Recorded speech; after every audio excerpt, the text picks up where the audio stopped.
boa tarde, internautas do portal Jornal A Razão. Nós queremos apresentar aqui o nosso empreendimento. Estamos aqui na primeira rodada de negócios imobiliários do Vale do Rio Tijuca e estamos fazendo o lançamento de um empreendimento muito interessante que é o residencial Ilhas do Caribe.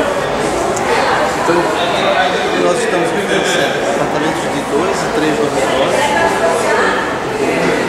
uma ou duas vagas de área, um empreendimento onde tem uma infraestrutura de lazer muito boa, piscina adulta, piscina infantil, salão de festa. O nosso apartamento tem um diferencial, que é a questão de instalação de água quente, os banheiros do apartamento, a cozinha tem água quente, a infraestrutura instalada para água quente, o ar-condicionado também é um sistema split. Então nós estamos oferecendo um produto de excelente acabamento, como já temos nos primeiros prédios do Mirante do Vale e também no Portal do Atlântico, que já são empreendimentos nossos, um concluído e outro em fase de conclusão.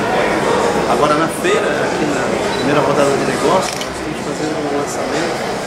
4 apartamentos estão à venda pelo preço de R$155 mil. E temos um financiamento direto conosco, direto do construtor.